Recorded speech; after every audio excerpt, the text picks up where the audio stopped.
상황이 바뀌어 모세는 하나님의 부르심을 받아 애굽으로 떠나게 됩니다. 그전까지 모세는 스스로 자처한 구원자였습니다. 그러나 이제는 하나님의 명을 받고 가는 하나님이 임명하신 구원자의 자격으로 이제 정식 구원자죠. 가게 됩니다. 가기 전에 장인 이드로에게 허락을 받습니다. 여기에서 참고할 것은 장인의 이름이 르우엘에서 이드로로 바뀐 사실입니다. 모세의 장인의 이름이 두 가지로 소개되었다고 해서 그렇게 놀랄 일은 아닙니다. 본문의 문맥으로 보아 이드로라는 이름은요, 현대어로 하면 각하, 엑설런시 이런 존칭어로 그가 미디안의 제사장임을 강조할 때 사용되었고요. 모세의 장인을 강조할 때는 주로 르우엘이라는 이름을 쓴 것 같습니다. 르우엘은 신의 친구라는 뜻입니다. 중요한 것은 모세가 애굽으로 떠나기 전에 장인 이드로에게 허락을 받았다는 것이며 장인은 모세를 평안히 보내줍니다. 출애굽기에서 또 이드로가 등장하는 부분이 있는데 바로 출애굽기 18장입니다. 출애굽기 18장 배경은요, 이미 출애굽이 끝났어요. 모세가 이스라엘 백성들을 이끌고 나왔습니다. 그래서 시내산에 도착하여 이제는 진을 치고 있을 때의 일입니다. 모세의 장인이며 미디안의 제사장 이드로가 여호와께서 이스라엘을 애굽에서 인도하여 내신 모든 일의 소문을 듣게 됩니다. 그가 모세의 처자들을 이끌고 찾아옵니다. 저자는 모세가 애굽으로 부름을 받아 떠나기 전에 장인 이드로와의 만남과 그의 결혼과 자녀의 출산 게르솜을 기록했습니다. 이제 애굽에서의 모세의 임무가 마친 상태에서 다시 한번 장인과의 만남과 그의 아내와 자녀들을 출현시키므로 출애굽 사건의 시작과 마무리를 알리는 역할을 이 이드로에게 부여하고 있습니다. 또한 출애굽이라는 거대한 폭풍 속으로 뛰어들기 전에 이드로 가족과의 평화로운 만남이 있었던 것처럼 이제 그 폭풍이 지나가고 다시 한번 이드로 가족과의 평화로운 만남을 보여줍니다. 그것을 도표로 보면 다음과 같습니다. 이드로의 만남, 출애굽기 2장, 그 다음에 출애굽 사건이 중간에 나오죠. 출애굽기 3장에서 17장까지입니다. 그 다음에 또 이드로의 만남이 출애굽기 18장에 나옵니다. 이 도표를 보시면 출애굽 사건을 중심으로 이드로와의 만남이 양쪽에 기록되어 있습니다. 모세의 두 번째 아들의 이름은요, 엘리에셀이에요. 내 하나님이 나를 도우셨다는 뜻입니다. 모세는 하나님이 자신을 바로의 칼에서 구원하셨다는 의미로 아들 이름을 그렇게 지은 것입니다. 아들들의 이름이 모두 모세의 삶과 깊은 연관성을 가지고 있는 것이 흥미롭습니다. 또한 한 평범한 가정의 가장으로서 출발한 모세가 이스라엘 백성들의 리더로 하나님의 예언자로 기적을 일으킨 하나님의 종으로서의 어마어마한 역할 후에 본문은 모세를 다시 한 사람의 가장으로 돌려놓습니다. 그의 인간적인 면모와 함께 그의 삶의 균형을 찾아주고 있습니다. 그래서 그런지 출애굽기 18장 1절에서 12절 속에는요, 이 장인이라는 단어가 7번이나 나옵니다. 이드로도 네 장인, 나 이드로가 네 아내와 그와 함께한 그의 두 아들과 더불어 네게 왔노라 라고 말합니다. 모세와 같은 이런 리더도 한 가정의 사위이며 동시에 한 가정의 가장임을 부각시킨 것입니다. 결국 모세가 특별해서가 아니라 하나님께서 그를 사용하셨기 때문에 출애굽의 성공이 있었음을 보여주려는 것입니다. 모세가 장인을 맞아 절하고 입맞추고 서로 문안하고 함께 장막으로 들어갑니다. 이 입맞추는 것도 그들의 풍습적인 인사법입니다.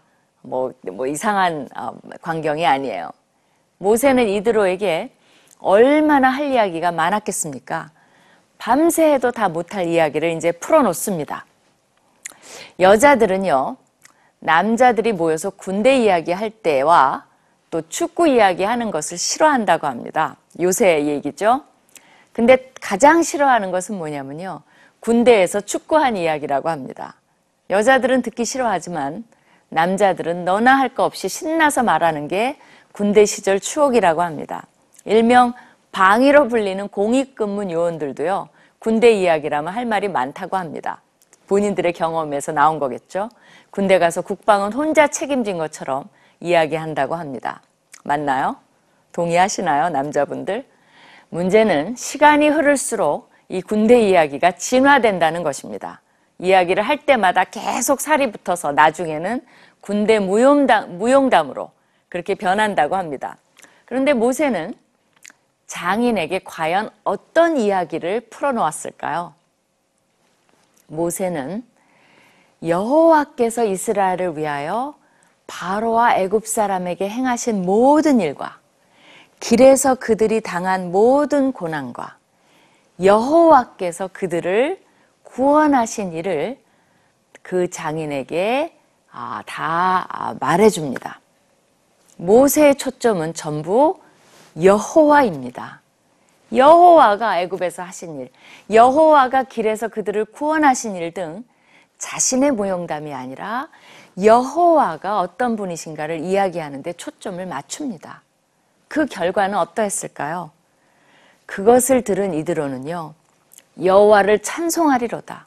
너희를 애굽 사람의 손에서와 바로의 손에서 건져내시고 백성을 애굽 사람의 손 아래에서 건지셨도다라고 여호와를 찬양합니다. 그의 찬양의 내용을 보십시오. 우리 사위가 그렇게 훌륭한 일을 했구나, 아이고 장해라 라는 말은 없습니다.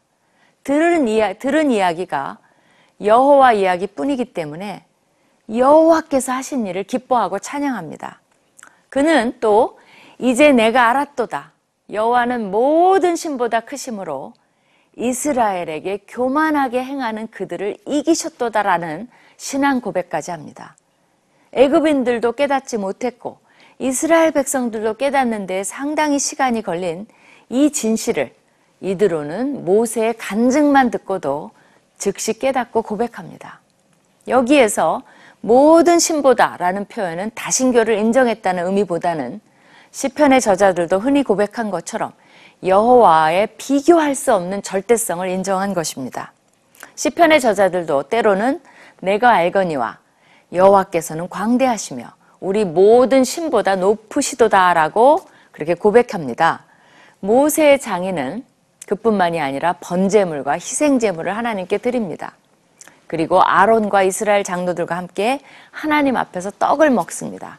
이것은 예배의 행위로 보아야 합니다. 또한 광야에서 행해진 첫 번째 번제와 희생제물이라는 데 의의가 있습니다.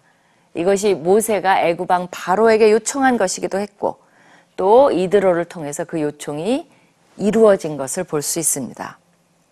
저자는 출애굽기 18장 1절 12절의 본문에서 여호와께서 애굽에서 이스라엘을 구원하셨다는 표현을 5번씩 반복하면서 이드로의 등장이 출애굽의 진정한 의미의 성과임을 보여주고 있습니다.